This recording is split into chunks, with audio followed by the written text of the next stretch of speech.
नमस्कार बंधुरा आमी प्रबीर कुंडू एवं आमार এই মুভি রিভিউ চ্যানেলে আপনাদের সকলকে স্বাগত। হটস্টারে দেখলাম পাটনা শুক্লা রবিনা ট্যান্ডন অভিনীত সিনেমাটা কেমন লাগলো সেটাই বলবো আজকের এই ভিডিওতে।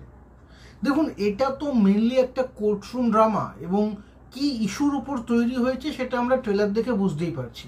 দেখানো হচ্ছে একটি মেয়ে যে খুব ভালো পরীক্ষা দিয়েছে, সে 60% মার্কস আশা করছে, সে জানে তার ওই মার্কসটাই আসবে, কিন্তু রেজাল্ট আউটের সময় দেখা যাচ্ছে যে পরীক্ষায় সে ফেল করেছে। খুব চেনা চেনা লাগছে না?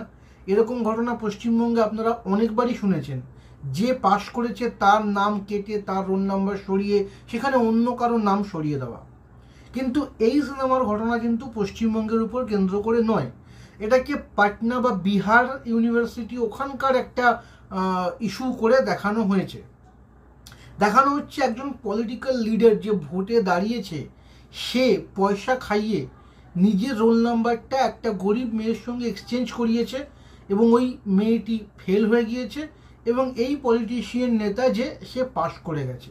এগুলো খুব কাট অ্যান্ড ক্লিয়ার সিনেমার শুরুতেই দেখানো হচ্ছে।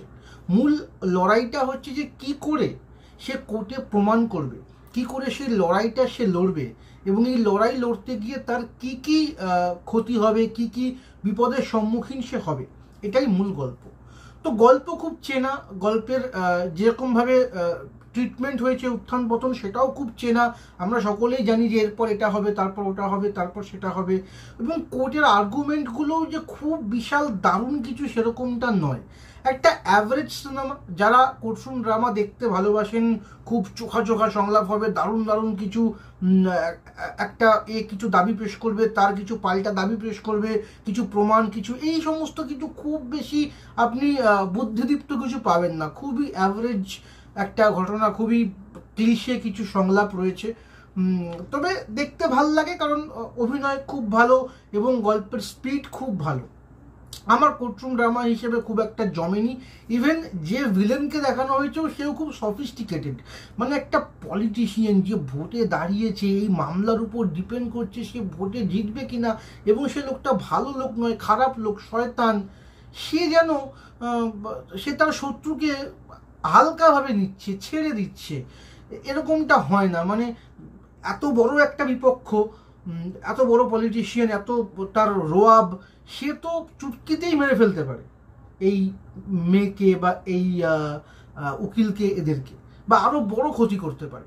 সেরকম সে কিছু করছে না এবং তার লজিক্যাল দেখানো হচ্ছে যে যেহেতু সামনে ভোট তাই।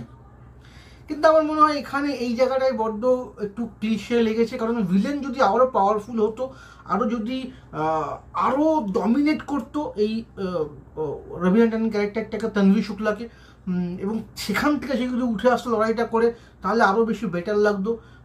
তার তানভি শুক্লার যে ত্যাগ, সেটা, তার যে পাওয়ার লড়াই, সেটাকে খুব ছোট দেখানো হয়েছে এখানে, খুব একটা তাকে লড়তে হয়নি, এবং যেভাবে শেষটা করা হলো সেটাও খুব, মানে হয়তো ইমোশনাল, টাচি, আপনার মনকে খুব ছুঁয়ে যাবে, কিন্তু লজিক্যাল না। মানে জাজরা নর্মালি কোর্টে ইমোশন দিয়ে তো বিচার হয় না, আপনি তো ইমোশন দিয়ে লড়াইটা জিতলে হবে না, আপনাকে প্রমাণ দেখাতে হবে, আপনাকে যুক্তি দিয়ে সেই জিনিসটাকে বিচার করে তবে সেটা আপনাকে প্রমাণ করতে হবে, যেমনটা জলি এলএলবি ক্ষেত্রে আমরা দেখেছি, প্রথমটার ক্ষেত্রে। এই ক্ষেত্রে সেরকমটা খুব একটা হচ্ছে না, এটা কিছু ইমোশনের উপরেই চলছে ব্যাপারটা। তো যাই হোক, ওভারঅল ওয়ান টাইম ওয়াচ, আমি এটাকে 10-এ 5, 5.5 দেবো। আরও আরও বেটার করা যেতে পারতো। তো এই ছিল আমার পাটনা শুক্লা সম্পর্কে রিভিউ। আপনারা দেখুন, দেখে জানান কেমন লাগলো। যারা অলরেডি দেখেছেন তারা কমেন্ট করুন আপনাদের কি মনে হয়, এর রেটিং আরও বেশি পাওয়া উচিত ছিল, আমি একটু কম রেটিং দিচ্ছি। আমার সেরকম মনে হয় না, 5, 5.5 ঠিক আছে এই মুভিটার জন্য।